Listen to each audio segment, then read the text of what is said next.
క్రీస్తునందు ప్రియమైన వారలారా, మీ అందరికీ ఈ పునరుత్థాన దినపు శుభాలు తెలియజేస్తూ ఉన్నాను. ఆరాధనకు ప్రేమతో మిమ్మల్ని ప్రేమపూర్వకమైన ఆహ్వానాన్ని తెలియజేస్తూ ఉన్నాను. ప్రార్థనతో ఈ ఆరాధన ప్రారంభిస్తున్నాను. మహోన్నతుడైన మా తండ్రి, సృష్టికర్తలు, మా పోషకులకు, మా విమోచకులైన దేవా, నీకు వందనస్తులమై ఉన్నాను. గత పునరుత్థాన నుండి నేటి వరకు మీరు ఎక్కడ చోట్ల మమ్మల్ని భద్రపరిచినందుకు నీకు స్తోత్రం. నీ సన్నిధిని సమీపించే ఈ గొప్ప వాక్యాన్ని మీరు మాకు ఇచ్చారు. ఈ సన్నిధానంలో నేను స్తుతించి ఘనపరచి నీ మాటల ద్వారా సెలవించబడే అనుభవాలను మాకు అనుగ్రహించండి. జీవించే బిడ్డలందరినీ దీవించండి. ఈ ఆరాధన ఆది నుంచి అంతము వరకు నీ నామం మహిమాత్మకంగా అనేక ఆత్మలను దీవెనకరంగా జరిగించుమని యేసు నామమున వేడుకొనుచున్నాము తండ్రి. ఆమేన్. యెహోవా గద్దె అనే కీర్తన ఆంధ్రప్రదేశ్ పుస్తకం 33వ కీర్తన, 2వ పుస్తకం 28వ కీర్తనను పాడుకుని ఆరాధన ప్రవేశిస్తారు.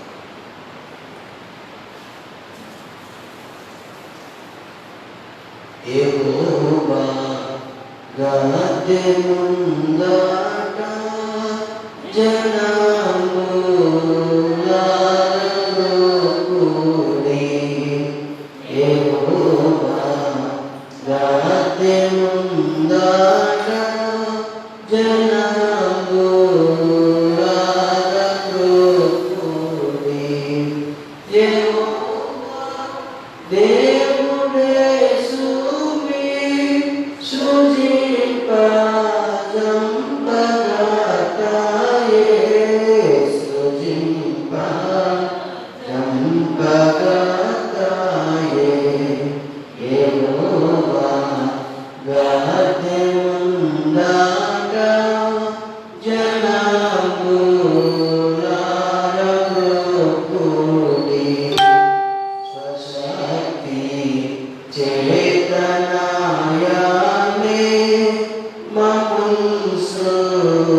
ప్రేమని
సంతోషం కలిగే దేవుని చేయగలను.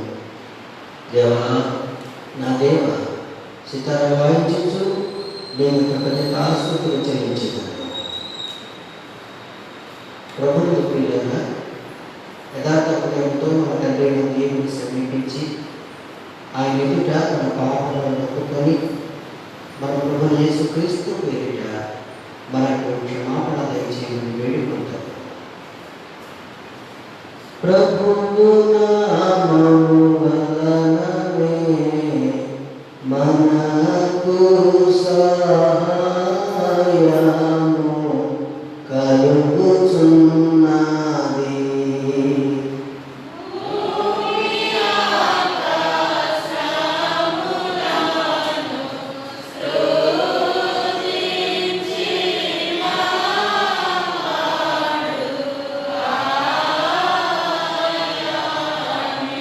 ప్రభువు సన్నిధిని నాయతి క్రమములు నేను పొందునను కొంటిని.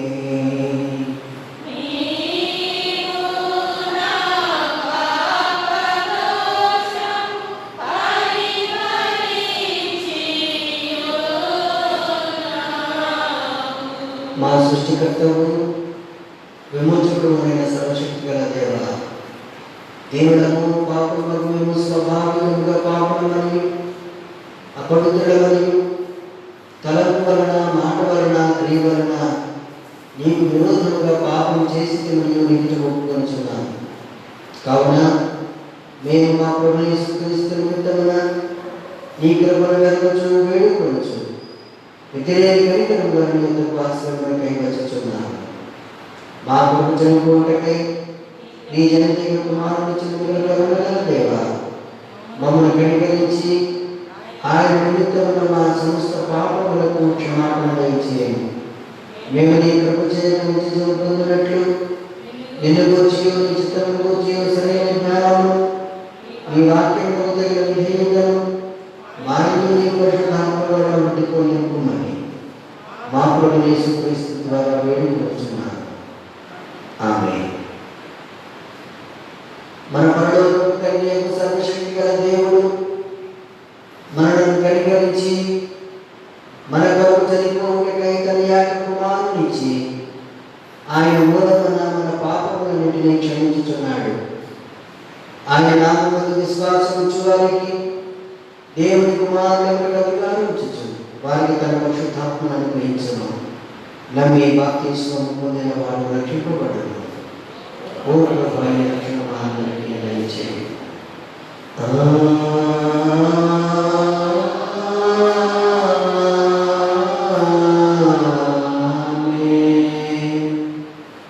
క్రితం తర్వాతి 14వ వారం కొరకైన ప్రారంభ విషయం చదువుకుందాం.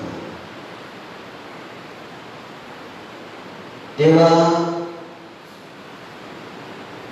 మా కేడుమా దృష్టికోణం నీవు అభిషేకించిన వారి ముఖము లక్ష్యంకోను. నీ ఆవరణలో ఒకరిని గడుపుట వీధుల కంటే శ్రేష్టం. సైన్యముల గర్భదేవి యెహోవా నీ నివాసము యంత్రమేముడు. యెహోవా మందిర ఆవరణములను చూడవలెనని నా ప్రాణము ఎంతో ఆశపడుచున్నది, అది శ్రమసిల్లుచున్నది. తండ్రికి కుమారునికి పరిశుద్ధాత్మకును ఆదియందు ఇప్పుడు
Hare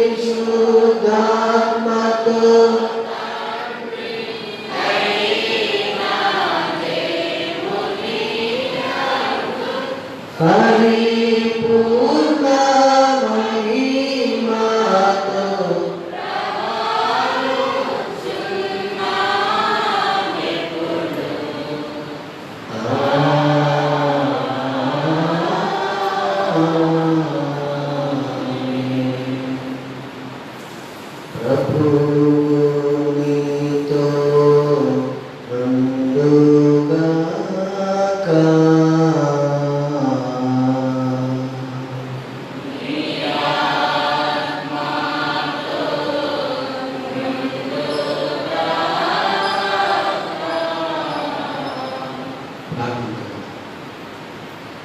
సర్వోన్నతుడైన నా తండ్రి, ఓ ప్రభువానికి స్తోత్రం. నీ ఎడతెగని కనికరంతో నీ సన్నిధిలో కాపాడుతున్నందుకు నీకు వందనస్తుడైనాను.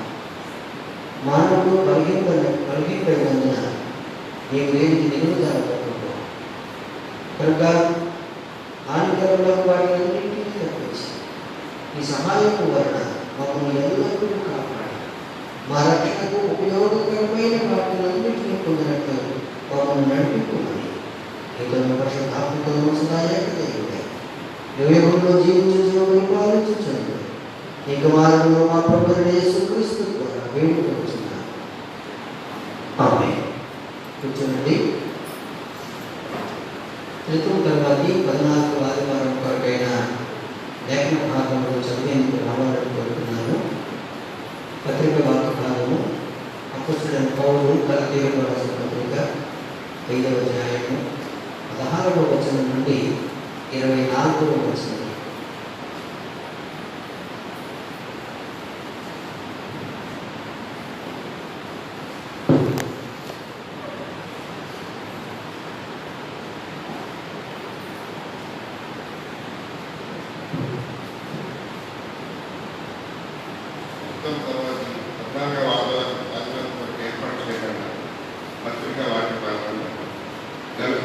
పత్రిక 5వ అధ్యాయం 16 నుంచి 24 వరకు ఈ విధంగా రాయాలి. నేను చెప్పినది ఏమనగా, ఆత్మానుసారంగా నడుచుకుని అప్పుడు మీరు శరీరేచ్ఛను నెరవేర్చరు. శరీరం ఆత్మకును, ఆత్మ శరీరమునకు విరోధంగా అపేక్షించును. ఇవి ఒకదానికొకటి వ్యతిరేకంగా ఉన్నవి కనుక మీరేమి చేయనిప్పుడు వాటి చేయకుండా మీరు ఆత్మచేత నడిపించబడిన ధర్మశాస్త్రములకు లోనైన వారు కాదు. శరీర కార్యములు స్పష్టమై ఉన్నవి. అవేవనగా జాగ్రత్తము, అపవిత్రత, కామికత్వము, విగ్రహారాధన, అతిశారము, ద్వేషములు, కలహము, మత్సరములు, క్రోధములు, కక్షలు, భేదములు, విమతములు, అసూయలు, మత్తతలు, అల్లరితో కూడిన ఆటపాటలు మొదలైనవి. వీటిని గురించి నేను చెప్పిన ప్రకారము ఇటు వాటిని చేయువారు దేవుని రాజ్యము స్వతంత్రించుకున్నారని మీతో స్పష్టంగా చెప్తున్నాను. అయితే ఆత్మపరమేమనగా ప్రేమ, సంతోషము, సమాధానము, దీర్ఘశాంతము, దయాళుత్వము, మంచితనము, విశ్వాసము, సాత్వికము, ఆశానికము. ఇటు వాటికి విరోధమైన నియమమేమీ లేదు. క్రీస్తు యేసు సంబంధులు శరీరమును దాని ఇచ్చలతోనూ దురాశలతోనూ సిలువ వేసి ఉన్నారు. ఈ వాక్యం. హల్లెలూయా, హల్లెలూయా, హల్లెలూయా. స్వార్థ వాక్యము లూకా స్వార్థ 17వ అధ్యాయము 11వ వచనం నుండి 19వ వచనం.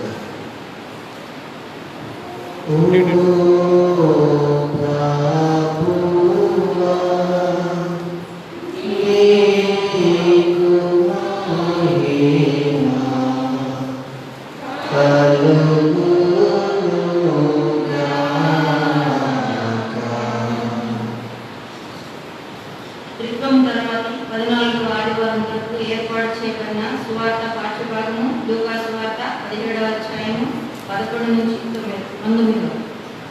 ఆయన యెరూషలేమునకు ప్రయాణమై పోవచ్చు సమరయ గలిలయ మధ్యగా వెడుచుండెను. ఆయన యొక్క గ్రామంలోనికి వెడుచుండగా 10 మంది కుష్ఠరోగులు ఆయనకు ఎదురుగా వచ్చి దూరమున నిలిచి, యేసు ప్రభ, మమ్మును కరుణింపుమని కేకలు వేసి, ఆయన వారిని చూచి, మీరు వెళ్ళి మిమ్మును యాజకులకు కనపరుచుకొనుడని వారితో చెప్పారు. వారు వెళ్ళుచుండగా శుద్ధులై వారిలో ఒకడు తనకు స్వస్థత కలుగుట చూచి గొప్ప శబ్దముతో దేవుని మహిమపరచుచు తిరిగి వచ్చి ఆయన కృతజ్ఞతాస్తుతులు చెల్లించుచు ఆయన పాదముల యొద్ద సాగిలపడెను. వాడు సమరయుడు. అందుకు యేసు 10 మంది శుద్ధులై కారా, ఆ దుర్మార్గులు ఎక్కడ? ఈ అన్యులు తప్ప దేవుని మహిమపరచుటకు తిరిగి వచ్చిన వాడెవడును అగపడలేదే అని చెప్పి, నీవు లేచిపోము, నీ విశ్వాసము నిన్ను స్వస్థపరచనని వానితో చెప్పాను. ఈ వాక్యం క్రీస్తు నీకు స్తోత్రము కలుగునుగాక.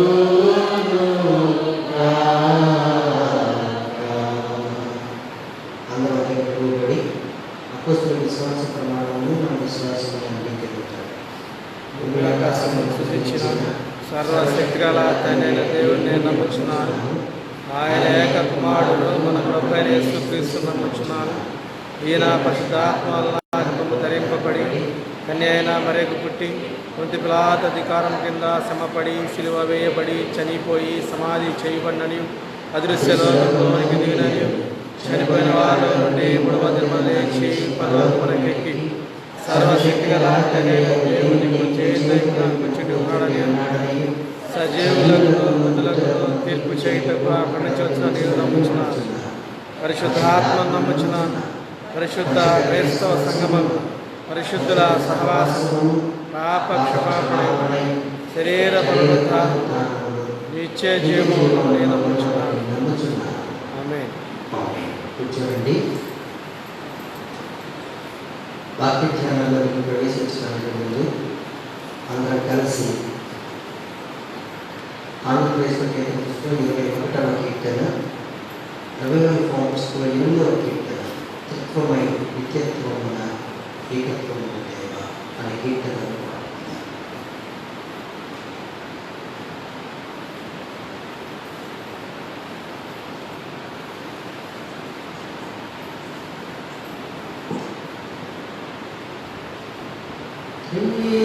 త్వమై నిత్యత్వముననే గర్వమగు దేవా, ఈ సత్య సమర్థత్వముల నిజ తత్వము గణించి నిన్ను నిత్యము స్తుతించెదను. త్వమై నిత్యత్వముననే గర్వమగు దేవా,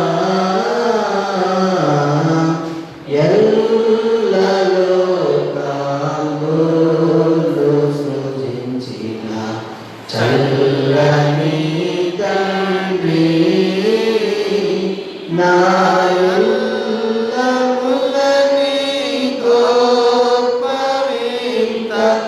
నెల్ల సంతసిల్ల శోభిల్లదారంచెలను త్వమై నిత్యత్వముననే గర్వమగు దేవా, వాసికేన పరమరాజ్యని వాసమును విడినా శ్రీయేసునాథుండవు కుమార, దోషులతో సంపూర్ణంగా రక్షించినావు. త్వమై నిత్యత్వముననే గర్వమగు దేవా,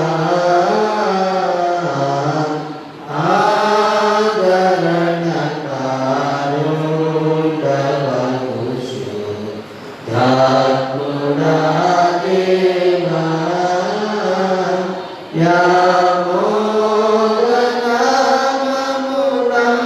యామోదనామమునంపబడి యేసు నాదుని సుబోధనెల్ల బోధపరచి పాలుగొల్పు.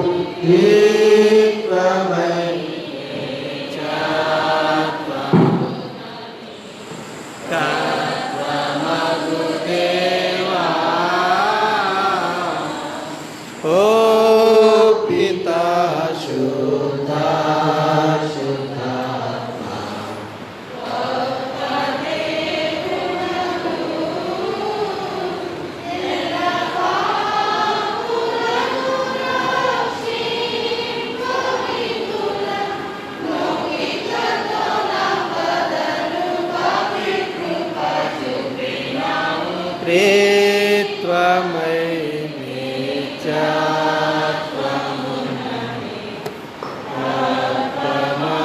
దేవా. నమ్మకమైన దేవుని నుండి కృపనే యేసుక్రీస్తు కృపయు సమాధానము కలుగునుగాక. కూర్చోండి. ప్రార్థన చేస్తున్నాం. మహోన్నతమైన మా తండ్రి,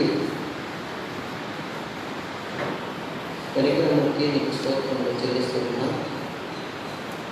ఇంతవరకు ఆరాధనలో మీరు మహిమ పొందిన దేవా, వాక్యం ద్వారా మీరు మాతో మాట్లాడమని వేడుకుంటున్నాను ప్రభు. మీ వాక్య చేత మమ్మల్ని అందరినీ బలపరచండి, మా ఆత్మీయ జీవితాన్ని సరిచేయండి.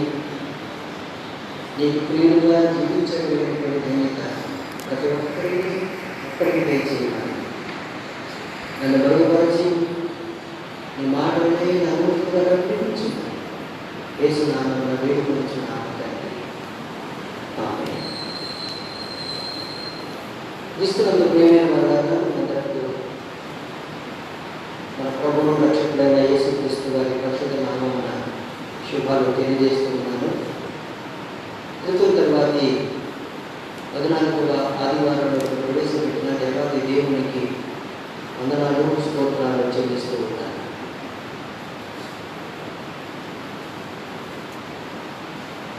మనము 2వ భాగాలు చదువుకున్నాం. తలకిన వ్రాయడం పత్రిక 5వ అధ్యాయం 16 నుండి 24 వచనాలు, లూకాసు వార్త 17వ అధ్యాయం 11 నుండి 19 వచనాలు చదువుతాం. క్రైస్తవ విశ్వాసి కలిగి ఉండాల్సిన 2 ప్రాముఖ్యమైన లక్షణాల గురించి ఈ 2 పాఠాలు తెలియజేస్తూ ఉన్నాయి. స్వార్థ పాఠంలో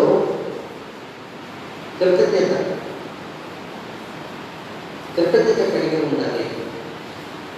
పత్రిక వాక్య భాగంలో ఆత్మానుసారంగా నడుచుకోవాలి అనే విషయాలు ఈరోజు మనం ధ్యానించబోతున్నాం. సమయాన్ని బట్టి ఈ ధ్యానం కొనసాగుతుంది. ఈ వాక్యాన్ని స్వార్థ పాఠంతో ప్రారంభించాలని నేను తలస్తూ ఉన్నాను. బైబిల్ గ్రంథాన్ని తెరిచి ఉంచండి.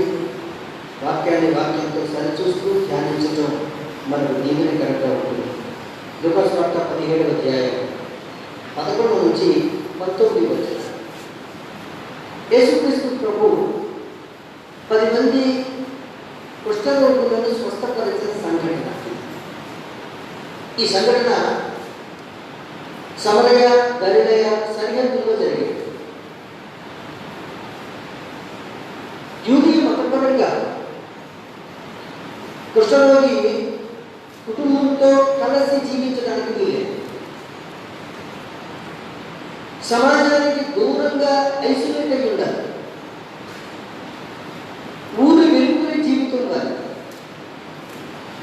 సమాజం చేత, కుటుంబం చేత వెలివేయబడ్డ 10 మంది కుష్ఠరోగులు ఒక గుంపుగా కలిసి ఉన్నారు.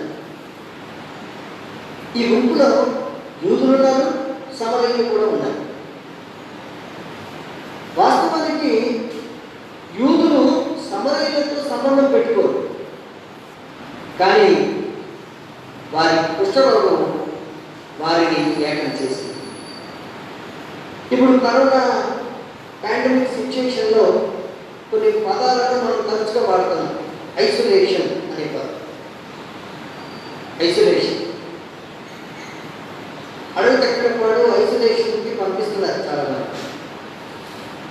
అక్కడ ఐసోలేషన్ వార్డులో ఏ కులస్తుడైనా, ఏ వీధికి చెందినవాడైనా అందులో ఒక చోట ఉండాల్సింది.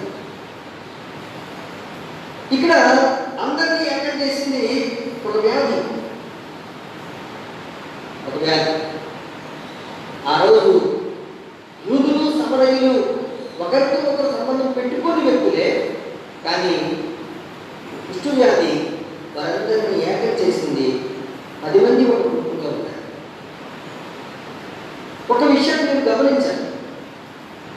కుష్ఠరోగంతో ఉన్నటువంటి ఆ వ్యక్తులు ఆత్మ రోగంతో ఉన్న మానవాళికి ప్రతీకగా ఉన్నారు.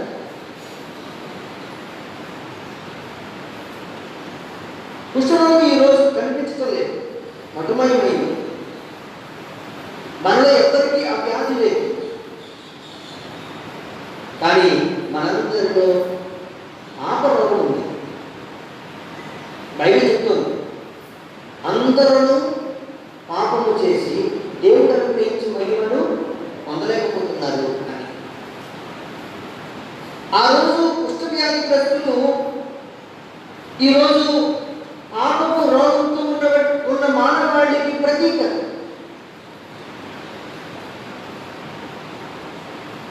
ఇంకో విశేషం ఏంటంటే కుష్టు కంటే పాపరోగం మరింత భయంకరమైంది. గమనించండి, కుష్టు వ్యాధి ఒక వ్యక్తి యొక్క శరీరాన్ని తినేస్తుంది, కానీ పాపపు వ్యాధి అతని ఆత్మను తినేస్తుంది. కుష్టు వ్యాధి గలవాడు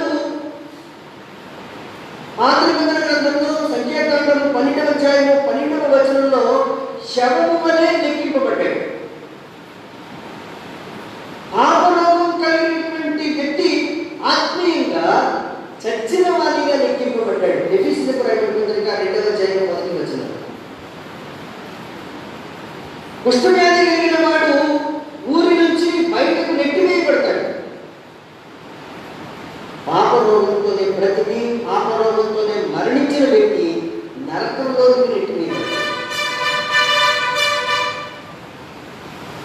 లేవి కాండము 13వ అధ్యాయము 52వ వచనం ప్రకారం కుష్ఠరోగం అంటున్నటువంటి బట్టలు కాల్చివేయటానికి మాత్రమే తగినవి.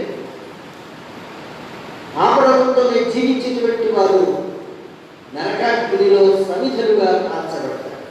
చూడండి, పాపరోగం ఎంత భయంకరమైంది. నాటి కుష్ఠరోగుల వలె పాపరోగం నుంచి మనంతగా మనం బయటపడలేము. మనలోని వ్యక్తులు ఒకరికి ఒకరు సహాయం చేసుకుని ఆ పాపరోగం నుంచి బయటకు తీసుకురాలేదు. వైద్యులకు సాధ్యం కాదు. మహనీయులుగా పేరు పొందినటువంటి అనేకులు ఉన్నారు, కానీ వీరెవ్వరూ కూడా మనల్ని పాపరోగం నుంచి విడిపించలేదు. పాపరోగం నుంచి విడిపించగలిగిన వారు ఒకే ఒక్కరు ఉన్నారు, ఆయనే యేసుక్రీస్తు అనే సువార్తను నేను మీకు తెలియజేస్తున్నాను. 10 మంది కుష్ఠరోగులు స్వస్థత కొరకు ఏమి చేశారు? మనం చదువుకున్నటువంటి లూకా సువార్త 17వ అధ్యాయం 11 నుంచి 19 వచనాలలో ఉన్నటువంటి కొన్ని క్రియాపదాల ఆధారంగా మీకు ఈ వాక్యాన్ని వివరించాలని నేను తలుస్తూ ఉన్నాను. ప్రాముఖ్యంగా 6 విషయాలు. మొదటిది 12వ వచనంలో వచ్చి అనే మాట. చూడండి, ఆయన ఒక గ్రామంలోనికి వెళ్ళుచుండగా 10 మంది కుష్ఠరోగులు ఆయన ఎదురుగా వచ్చి, 10 మంది కుష్ఠరోగులు యేసుక్రీస్తు ప్రభు వారికి ఎదురుగా వచ్చారు. కుష్ఠరోగి ఎవ్వరికి ఎదురుగా రాకూడదు, కానీ ఈ 10 మంది యేసు ప్రభు వారికి ఎదురుగా వచ్చారు. కారణాన్ని మీరు గమనించాలి. యేసుక్రీస్తు కనికరమూర్తి, ఆయన కనికర కార్యాలను జరిగిస్తూ ఉన్నారు. ఆ విషయాన్ని ఈ కుష్ఠరోగులు విన్నారేమో. అంతకుముందే ఒక కుష్ఠరోగిని యేసుక్రీస్తు ప్రభు వారు ముట్టుకున్నారు, బాగు చేశారు. యేసు ప్రభు వారి జాలి, దయ, కనికరాలను గురించి వారు వినుంటారు, అందుకే ఆయనకు ఎదురొచ్చారు. నిజమే, వారు రాగలిగింది యేసుక్రీస్తు దగ్గరకే. ఎందుకంటే ఈ సమాజం వారిని ఐసోలేట్ చేసింది. వారి యేసు ప్రభు దగ్గరకు మాత్రమే రాగలరు. వారి కష్టాన్ని, వారి కన్నీళ్లను పొడవగలిగిన వాడు యేసు విషయాన్ని మీరు గమనించారు. వారు యేసు ప్రభువుకి ఎదురు రావడం కాదు, యేసు ప్రభువే వారికి ఎదురుగా వచ్చారు అని చెప్పచ్చు.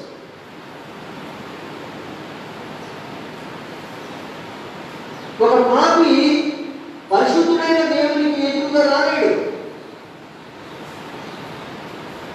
పాపి పరిశుద్ధుడిని సమీపించలేడు.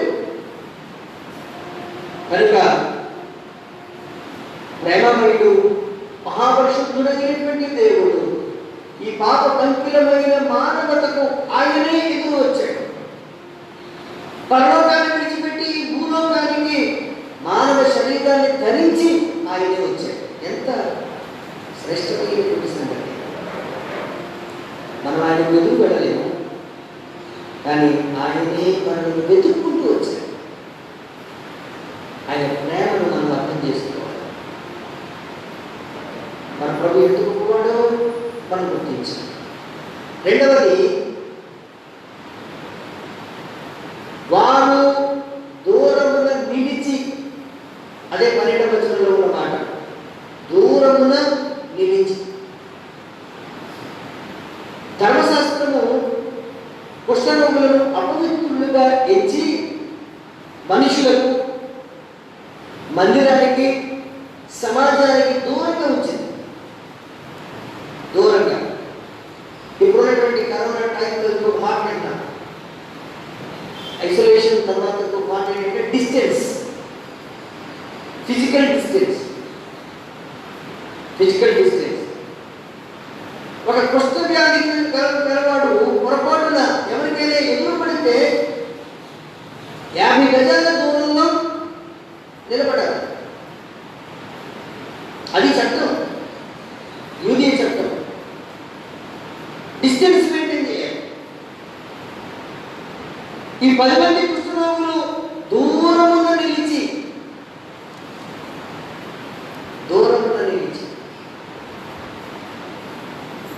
యేసు ప్రభు వారు ప్రేమమయుడు అని తెలిసిన, ఆయన కరుణించేవాడు అని తెలిసిన తమ అయోగ్యతలను గుర్తించి వారు దూరంగా ఉన్నారు. ఈరోజు మనల్ని మాస్క్ పెట్టుకోవడానికి డిస్టెన్స్ మెయింటైన్ చేయమంటారు. మనం మాస్క్ పెట్టుకున్నామంటే అర్థం ఏంటో తెలుసా? మనం క్షేమంగా ఉన్నామని కాదు, ఎదుటి వాళ్ళను క్షేమంగా ఉంచుతున్నాము అని చెప్పాలి. డిస్టెన్స్ మెయింటైన్ చేస్తున్నామంటే ఖచ్చితంగా నేను నిన్ను ప్రొటెక్ట్ చేస్తున్నాను అని చెప్పాలి. సామాజిక బాధ్యత అని అంటారు. మనం బాగుండాలి, మన పొరుగున్న వారు కూడా బాగుండాలి. గమనించండి, మనం ఈ కుష్ఠవ్యాధిగ్రస్తుల గురించి ధ్యానిస్తూ వారు ఎవరికైతే ప్రతీకగా ఉన్నారో ఆ పాపకు మానవాళి గురించి కూడా మనం ధ్యానించుకుంటాం. పాపము మనిషిని దేవుడికి దూరం చేస్తుంది. దేవుడి ఆజ్ఞను అతిక్రమించి తినద్దు అని చెప్పినటువంటి పండుగ తిన్నటువంటి ఆదాము హవ్వను ఆ చల్లటి పూట దేవుడు వచ్చి ఆదామా నీవెక్కడా అని పిలిస్తే దగ్గరకు రాగలిగారా? దగ్గరకు రాలేకపోయారు. కారణం, పాపము మనిషిని దేవుడికి దూరంగా ఉంచుతుంది. యెషయా 59వ అధ్యాయము 1-2 వచనాలలో ఈ మాటలు మనం గమనిస్తాం.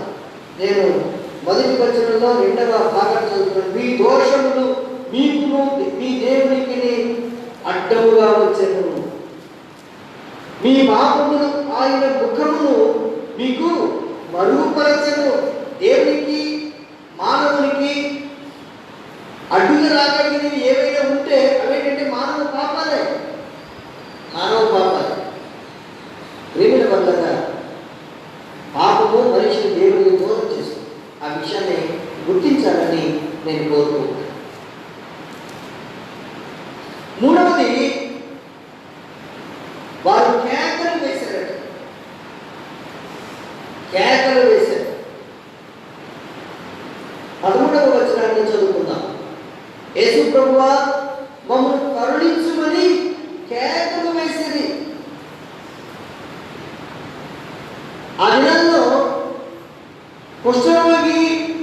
కుష్ఠరోగికి ఎవరైనా ఎదురు పడితే ఏం చేయాలంటే తన పై పెదవిని కప్పుకొని అపవిత్రులను అపవిత్రులను అపవిత్రులను అని అరుస్తూ పారిపోవాలి. కానీ ఈ 10 మంది కుష్ఠరోగులు కేకలు వేస్తున్నారు. ఏమని? యేసు ప్రభువా మమ్మను కరుణించుము అని కేకలు వేస్తున్నారు. వారి దేహము రోగంతో నిండి ఉంది,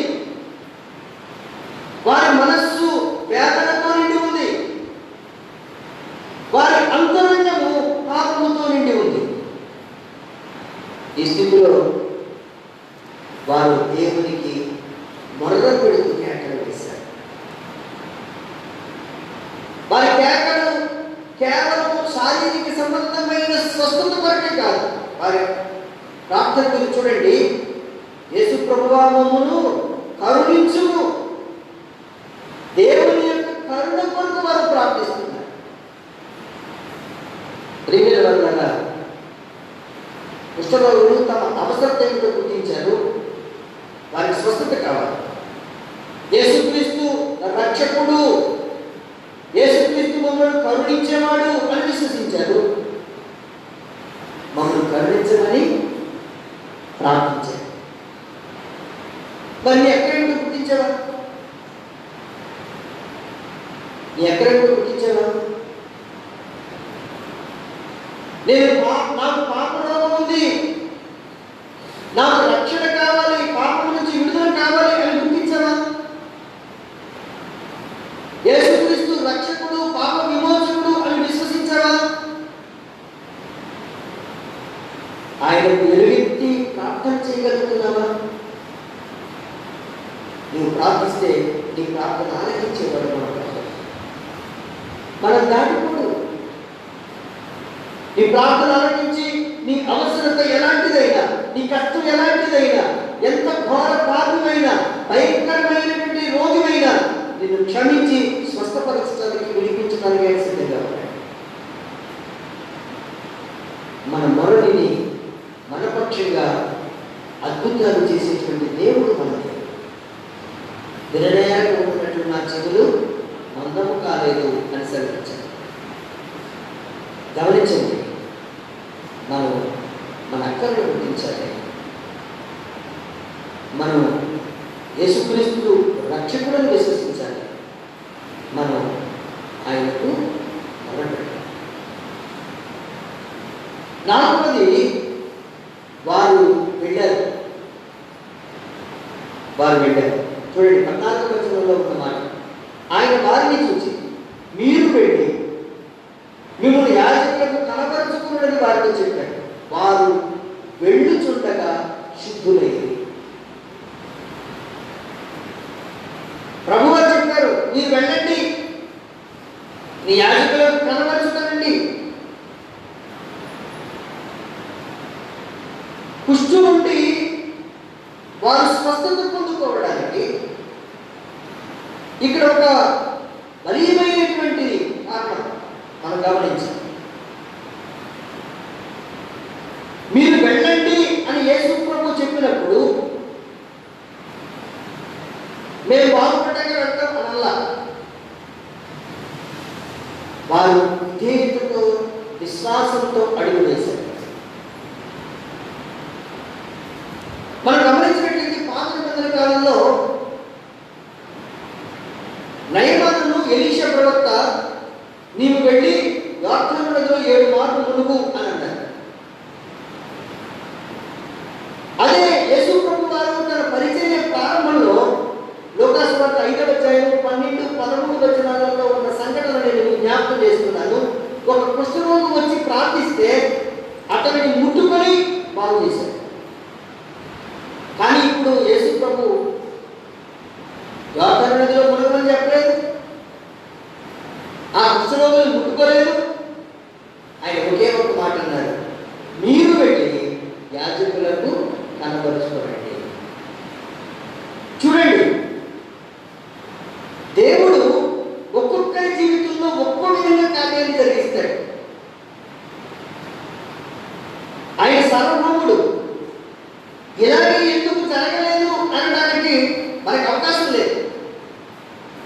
ఒక్కొక్కరిని ఒక్కో విధంగా సంధిస్తాడు. ఒకరి చేత ముట్టుకుంటాడు, ఒకరికి బురద రాస్తాడు, ఒకరికి మాట మాత్రం సెలవిస్తాడు, ఒకరిని శిలోయము కోనేటిలోని కడుగడుకోమని చెప్తాడు. ఆయన కార్యాలు విచిత్రాలు. ఇలా ఎందుకు చేశాం అని అడగడానికి మనకి హక్కు లేదు. ఇక్కడ ఆయన అంటున్నారు, మీరు వెళ్ళి యాజకులకు కనబరుచుకోండి. ఈ మాట అనడం ద్వారా మీరు గమనించినట్లయితే ఆ 10 మంది కుష్ఠరోగుల్లో విధేయతకు విశ్వాసానికి అవకాశం ఇచ్చాడు. మీరు వెళ్ళండి అన్న మాటకు విధేయులై విశ్వాసంతో వెళ్తారో లేదో వారిని పరీక్షించాడు. కానీ విచిత్రం ఏంటంటే వారు విధేయతతో వెళ్ళారు, విశ్వాసంతో వెళ్ళారు. కొన్నిసార్లు దేవుడు మన విధేయతకు విశ్వాసాన్ని కూడా పరీక్ష పెడతాడు, ఖచ్చితంగా పరీక్ష పెడతాడు. వారు వెళ్ళారు, ప్రభు మాటకు విధేయులై విశ్వాసంతో వారు అడుగు వేశారు. ఆ 14వ వచనంలో రాయబడిన మాట, వారు వెళ్ళుచుండగా శుద్ధులైరి. ఇక్కడ వెళ్ళుచుండగా అనే క్రియాపదం చాలా విశిష్టమైన పదం. మీరు వెళ్ళండి అని యేసు ప్రభు వారు అన్నప్పుడు ఆ 10 మంది విధేయతతో అడుగు వేశారు, విశ్వాసంతో అడుగు వేశారు. ప్రతి అడుగులో ఇది విధేయత విశ్వాసము అనేది కొట్టుచున్నట్టుగా మనకు కనిపిస్తాయి. అందుకే వారు వెళ్ళుచుండగా అనే మాట చాలా స్పష్టంగా రాశాడు సువార్త. అడుగడుగులో విశ్వాసం, అడుగడుగులో విధేయత. ప్రియమైన వారలారా, మనం ఆధ్యాత్మిక ఆశీర్వాదాలను సంపూర్ణంగా అనుభవించాలి అంటే యేసుక్రీస్తు మాట పట్ల సంపూర్ణమైన విశ్వాసము విధేయత మనం కలిగి ఉండాలి. మనం ఎంతగా విధేయులమవుతామో, ఎంతగా విశ్వాసంతో ఉంటామో అంతగా దేవుని ఆశీర్వాదాలు పొందుకుంటాం. 10 మంది కుష్ఠరోగులు విధేయత ద్వారా విశ్వాసాన్ని కనబరిచారు, వారు స్వస్థతకు నడిపించారు. 6వది 5వది తిరిగి వచ్చి కృతజ్ఞత చెప్పినాడు. 15-16 వచనాలు మీరు గమనించినట్లయితే వారిలో ఒకడు మనకు స్వస్థత కలిగినట్టు వచ్చి గొప్ప శబ్దంతో దేవుని మహిమపరచు తిరిగి వచ్చి ఆయనకు కృతజ్ఞతాస్తుతులు చెల్లించు ఆయన పాదముల వల్ల సాగిలపడి. తిరిగి వచ్చి అనే మాటను మీరు గమనించారు. 10 మంది ప్రార్థించారు, 10 మందికి క్రొత్త జీవితం వచ్చింది. 5 వారిలో 9 మంది వెళ్ళిపోతే ఒకే ఒక్కడు తిరిగి వచ్చాడు. మిగిలిన ఆ 9 మందిలో విశ్వాసం ఉంది, విధేయత ఉంది, కానీ కృతజ్ఞత లేదు. కృతజ్ఞత లేదు. 9 మంది యాజకుల దగ్గరకు వెళ్తే సమరయుడు దేవుని దగ్గరకు వచ్చాడు.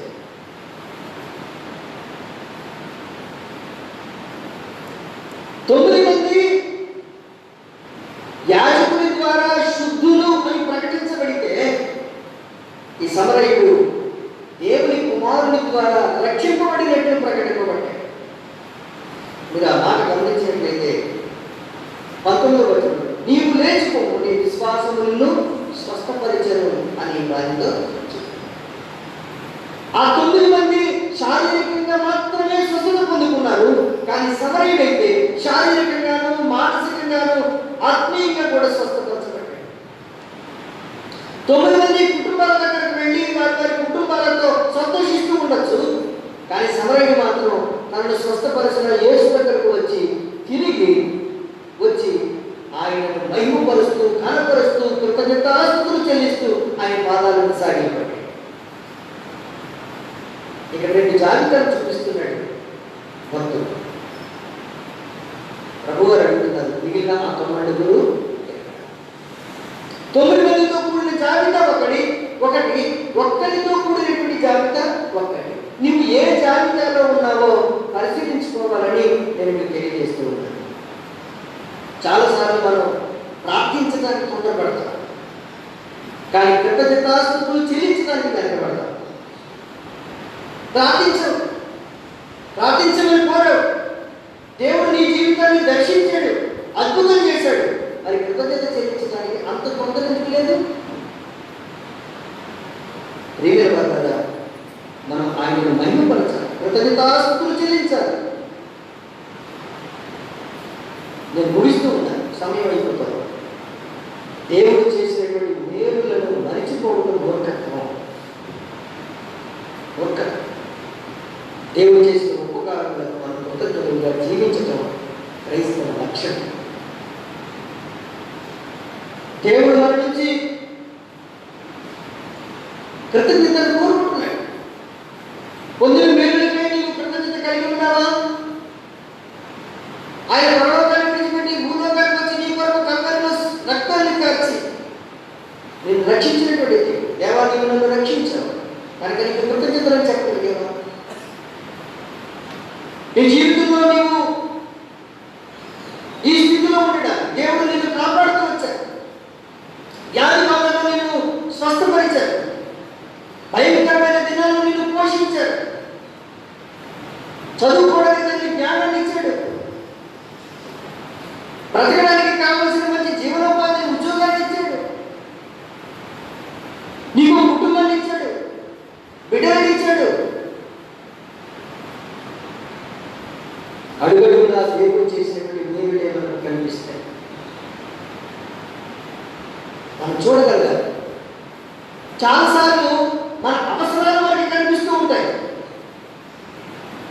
కానీ దేవుడు చేసినటువంటి మేలుల వైపు మనం చూడలేకపోతాం.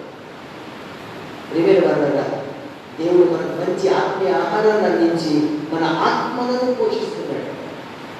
గమనించావా? కృతజ్ఞత చెప్పే వైపుడైనా ఈ సమయంలో దేవుడు నీ పట్ల చేసిన ఒక్కొక్క మేలును జ్ఞాపకం చేస్తుంది.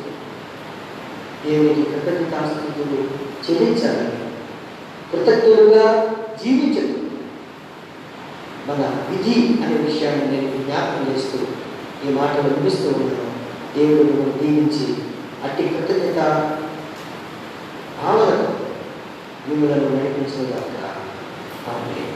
సమస్త జ్ఞానములకు వచ్చిన దేవుని సమాధానం యేసుక్రీస్తు హృదయములకు తలపులకు కావలెను గాక. ఆమేన్. దేవా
ఇక్కడ చెప్పబడిన వాక్యం కీర్తన టీవీ ఛానల్లో ఈరోజు ఉదయం 11 గంటల నుంచి 11:30 వరకు టెలికాస్ట్ చేయబడుతుంది. మార్పులు మీరు గమనించాలి. గతంలో 10 నుంచి 10:30 వరకు వచ్చేది, ఇప్పుడు 11 నుంచి 11:30 వరకు వస్తుంది. కాబట్టి ఫాలో అవ్వాలని నేను కోరుతున్నాను. ఈరోజు ఈ ప్రోగ్రామ్ని స్పాన్సర్ చేసిన వారు మరి కంచెర్ల యువ జాస్మిన్ బర్త్డే సందర్భంగా వారి తల్లిదండ్రులు, వారికి సంతోషంగా వందనాలు. యువ జాస్మిన్కి బర్త్డే విషయం అందిస్తూ దేవుడు నేను నియమించిన కాక ఆమె. శుక్రవారం మధ్యాహ్నం 2 గంటలకు స్త్రీల సమాజం ఉంటుంది. కాబట్టి స్త్రీలు స్త్రీల సమాజంలో పాల్గొని దేవుడిని మహిమపరచాలని కోరుతున్నారు. వచ్చే ఆదివారం ఆరాధన సమయాల్లో కొద్ది మార్పులు మీరు గమనించాలి. మొదటి ఆరాధన 6 గంటలకు ప్రారంభించబడుతుంది. 6 నుంచి 7:30 వరకు జరుగుతుంది. వచ్చే ఆదివారం నుంచి 2 ఆరాధనలు ఉంటాయి. 6 నుంచి 7:30 వరకు. రెండవ ఆరాధన 9 గంటల నుంచి 10:30 వరకు.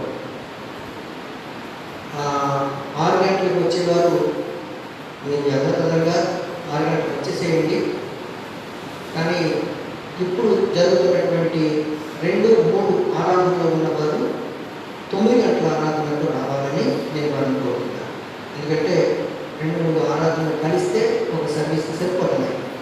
కనుక మీరు 6 గంటలకి వస్తున్నటువంటి వారు 6 గంటలకి రావాలని నేను తెలియజేస్తున్నాను. ఒకవేళ ఎవరైనా కొంతమంది నాకు ఫోన్ చేశారు, మేము రావాలి, పేరు కావాలా అని.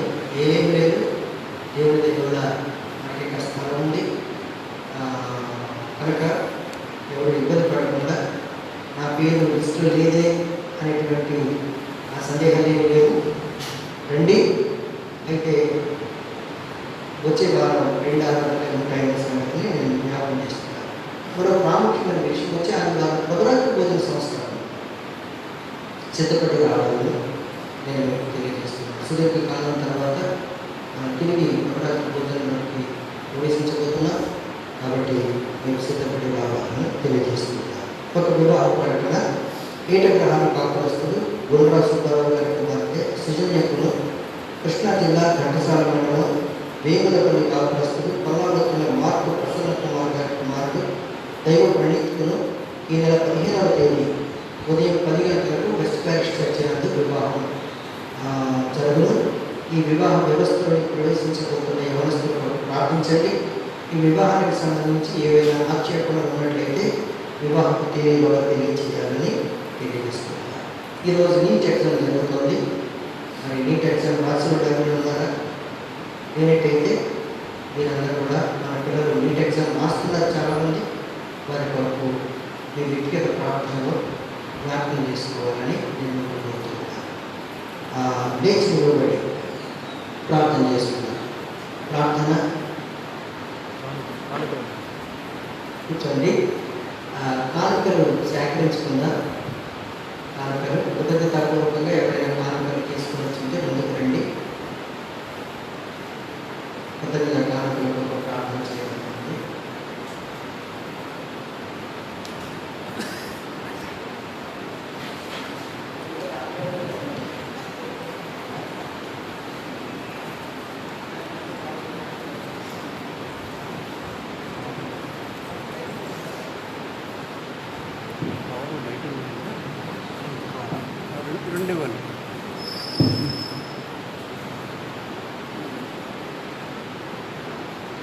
ప్రార్థన చేసుకుందాం. బహున్నతమైన మా తండ్రి, నీకు వేలాది స్తోత్రం. నీ ప్రియబిడ్డలు నీ సన్నిధానానికి వచ్చారు. కృతజ్ఞతాపూర్వకంగా తమ కానుకలను తమ హృదయాలను మీకు సమర్పిస్తూ ఉన్నారు. మేమేమి ఇవ్వగలం ప్రభువా? బలహీనతల్లో వారిని బలపరిచారు. భయంకరమైన పరిస్థితుల్లో వారికి మీరు తోడుగా ఉన్నారు. దేవుడు మమ్మల్ని పోషించాడు, కాపాడుతున్నాడు. మా జీవిత ప్రయాణంలో నూతన సంవత్సరమైన దయ కిరీటాన్ని అనుగ్రహించాడు. కృప వెంబడి కృపను ఆయన అనుగ్రహిస్తూ విశిష్టమైనటువంటి సంతోషకరమైన అనుభవాలు వెంబడి నడిపిస్తున్నారు అని ఈ బిడ్డలు మీకు కృతజ్ఞతలు చెల్లిస్తూ ఉన్నారు. ప్రాముఖ్యంగా మా పరమ తండ్రి ఆయన చేసిన ఉపకారాలలో దేని మరువకు అని భక్తులన్నట్టుగా మా రక్షక మీరు చేసినటువంటి కార్యాలను మనం మరచిపోకుండా మీకు కృతజ్ఞతలు చెల్లిస్తూ ఉండగా ఈ బిడ్డలను వారి కుటుంబాలను మీరు అంగీకరించి ఆశీర్వదించున్నారు. ఆ కానుకలను వారి హృదయాలను స్వీకరించున్నారు. యేసునామమున వేడుకొంచున్నాము తండ్రి. ఆమేన్. తండ్రి కుమారుడు పరిశుద్ధాత్మ ఏక దేవుని దీవెన సదాకాలం తోడై ఉండగాక. ఆమేన్.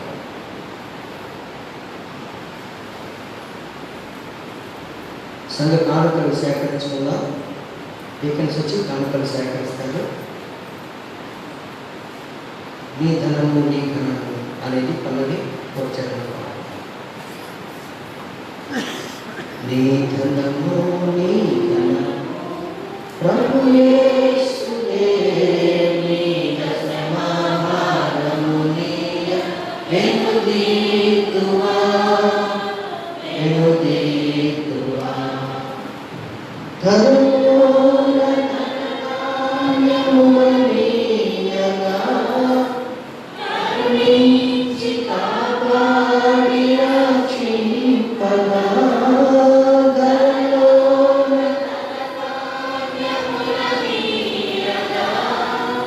కరుణించి కాపాడి రక్షింపగా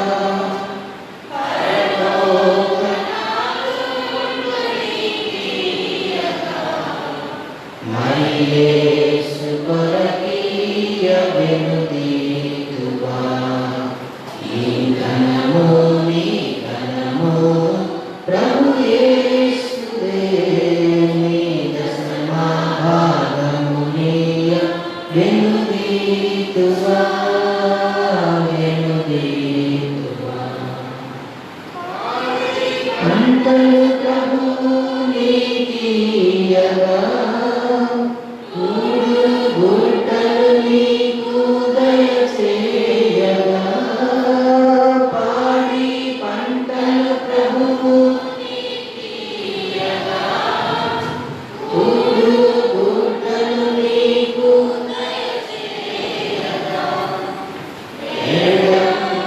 ప్రభు యేసు నామమును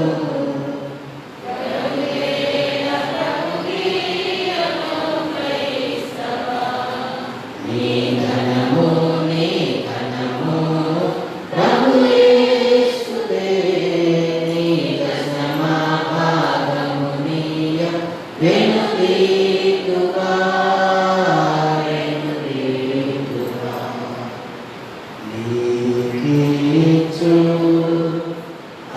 ఆత్మలను నీవే మాకిచ్చితివి మాకున్న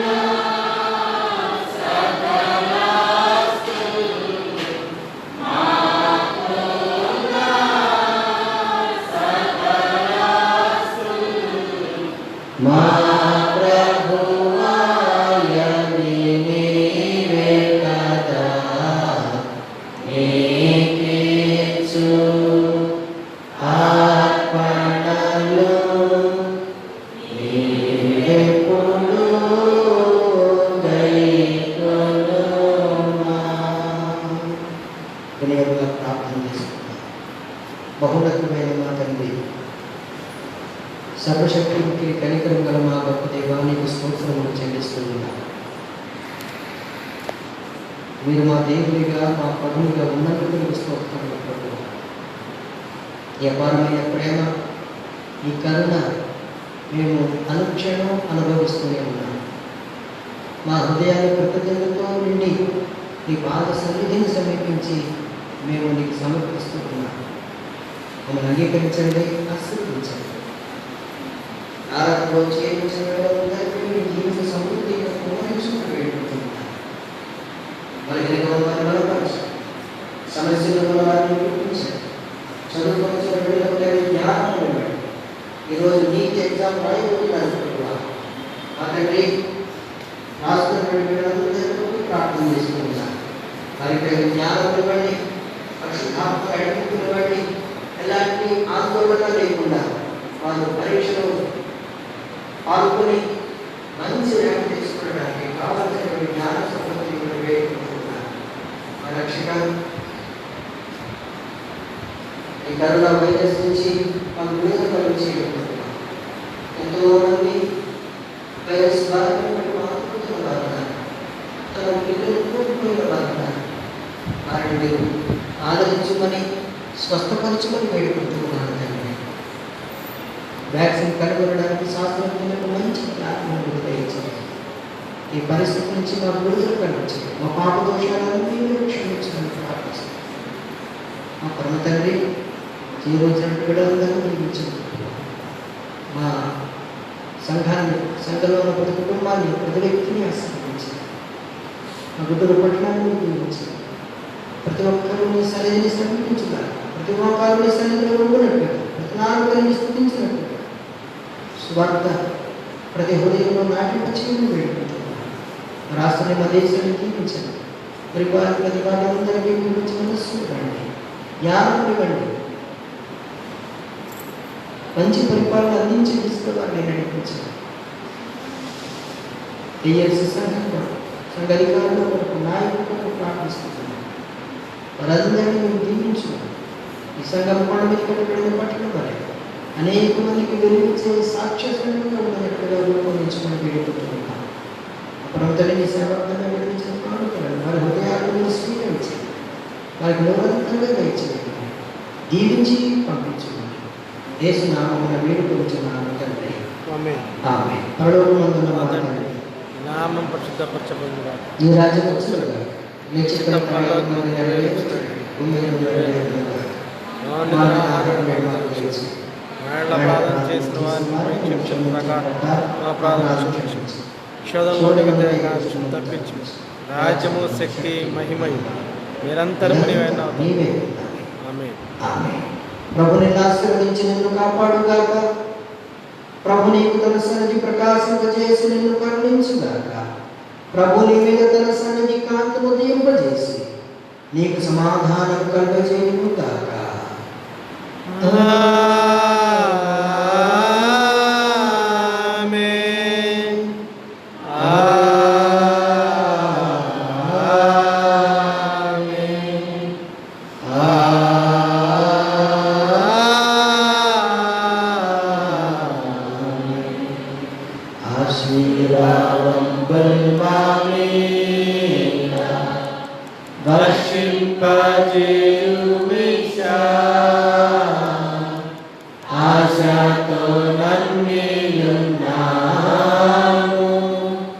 నీ సత్యవాగ్దానము